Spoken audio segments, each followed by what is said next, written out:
تو جب بچہ سونے کے لیے لیٹا ہوتا ہے آپ اس کو جیسا بنانا چاہیں آپ بنا سکتے ہیں. بچے کو آپ بتا سکتے ہیں, اچھائیاں سکھا سکتے ہیں, اس کو وہ واقعات یاد دلا سکتے ہیں. مثال کے طور پہ کوئی بچہ بہت ہی بدتمیز ہے تو آپ سونے سے پہلے اس کو وہ باتیں بتا سکتے ہیں, وہ واقعات یاد دلا سکتے ہیں جس میں اس نے بہت اچھا برتاؤ کیا. آپ ان لوگوں کی مثالیں اس انداز سے دے سکتے ہیں کہ بچے کو یہ محسوس نہ ہو کہ آپ کمپیئر کر رہے ہیں. آپ اس کو ان نون لوگوں کی کہانیاں سنا سکتے ہیں, کچھ نون لوگوں کی بھی کہانیاں سنا سکتے ہیں, کچھ بڑے لوگوں کی بھی کہانیاں سنا سکتے ہیں کہ وہ کتنا اپنے پر کنٹرول رکھتے تھے اور کتنے اچھے طرح لوگوں سے بیہیو کرتے تھے. بچہ آپ کا کسی چیز سے ڈرتا ہو, بچہ آپ کا کوئی نیگیٹو عادتوں کا شکار ہو, کوئی بھی خوبی اس کے اندر پیدا کرنا چاہتے ہیں تو اس کا زبردست انتہائی مؤثر طریقہ وہ ایک کہانی ہے. طارق اسماعیل صاحب سے ایک دفعہ ملاقات ہوئی. وہ ذوالفقار علی بھٹو کے رشتہ دار تھے. ہم ایک دفعہ ایک ڈاکومنٹری بنا رہے تھے تو ہم ان کا انٹرویو کرنے کے لیے گئے.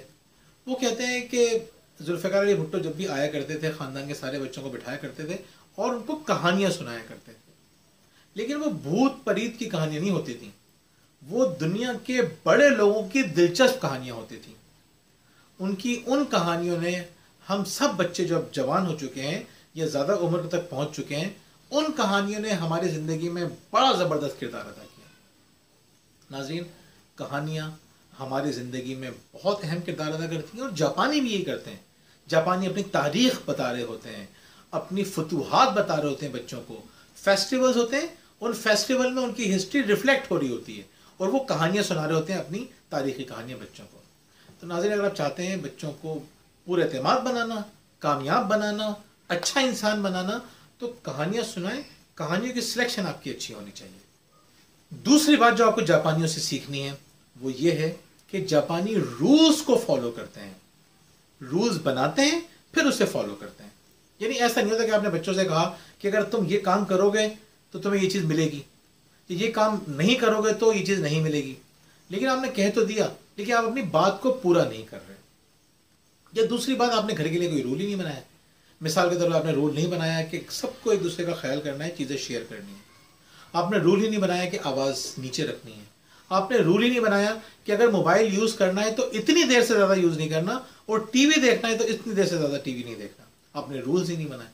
جاپانی اگر رولز بناتے ہیں تو اس کو فالو ضرور کرتے ہیں.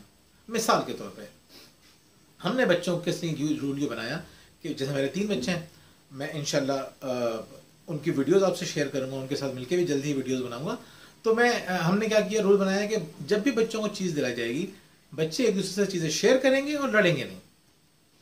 ایک مرتبہ بچوں کو ہم نے چیزیں دلائیں, گھر میں بچے جب آ کے بیٹھے کھانے کے لیے تو ان میں لڑائی ہونی شروع ہو گئی. یہ میری چیز ہے, میں نے اپنی چیز دی تھی, تم نے اپنی چیز نہیں دی. اب ان میں جب لڑائی شروع ہوئی اور چھوٹی بیٹی جیسے رونے لگی, میں آیا, یہ بڑی عجیب و غریب سے آپ کو بات لگے گی, میں آیا اور بچوں کی میں ساری چیزیں کھا گیا. اب بچے حیران ہو کر میری شکل دیکھ رہے ہیں.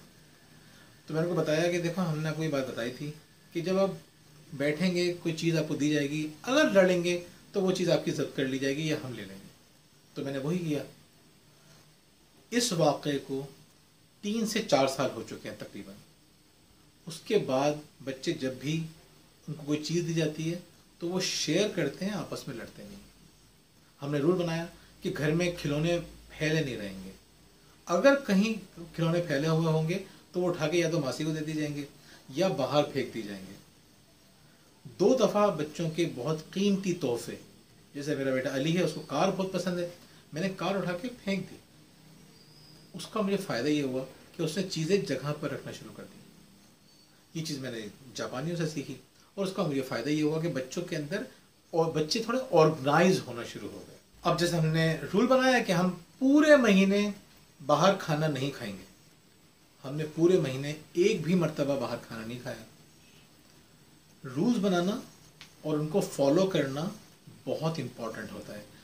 اس طرح سے سمجھ لیجیے آپ, جب کوئی ادارہ کوئی وعدہ کرتا ہے, کوئی رول بناتا ہے, اس کو فالو نہیں کیا جاتا تو اس ادارے کی کریڈیبلٹی, اعتماد کم ہونا شروع ہو جاتا ہے.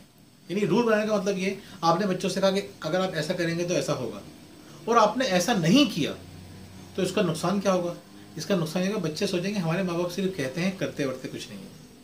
آپ نے وہ ایک جذباتی کہانی سنی ہوگی نا, بڑی جذباتی کہانی, کہ بچے سے اس کا باپ پوچھتا ہے کہ بتاؤ تمہاری کہ جو دوسری ماں ہے وہ اس میں اور جو تمہاری ماں جو تھی پہلے جو مر گئی ان دونوں میں فرق کیا ہے؟ تو بچے نے کہا کہ جو پہلے والی ماں تھی نا میری وہ جھوٹ بہت بولتی تھی، یہ جھوٹ نہیں بولتی۔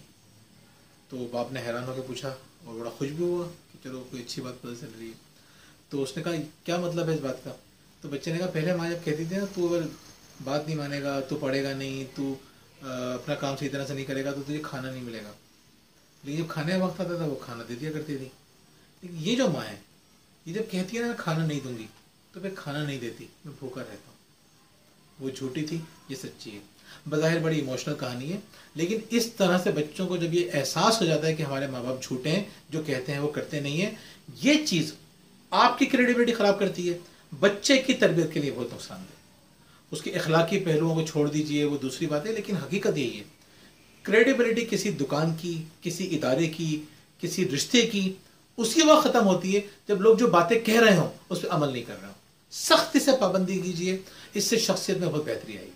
چھوٹی ہر چیز میں اچھا آپ کو سکھاتے ہوئے غصہ نہیں کرنا، بہت پولائٹلی آپ کو اپنا بلڈ پریشر ہائی نہیں کرنا، ورنہ یہ بچے کی تربیت کے لیے بڑی نقصان دہ چیز ہوتی ہے، ڈانٹنا، غصہ کرنا۔ تو رولز بنائیں، رولز کو بہت اچھے ذہانت کے ساتھ اور پولائٹلی فالو کیجیے۔ ان دو باتوں پہ عمل کریں گے، یہ دو باتیں آپ کے بچے کی شخصیت کے لیے بہت اہم ثابت ہوں گی۔ جاپانیوں نے تو یہ رولز عرصہ دراز سے محنت کر کے سیکھ لیے اور اس کا پھل بھی کھا رہے ہیں۔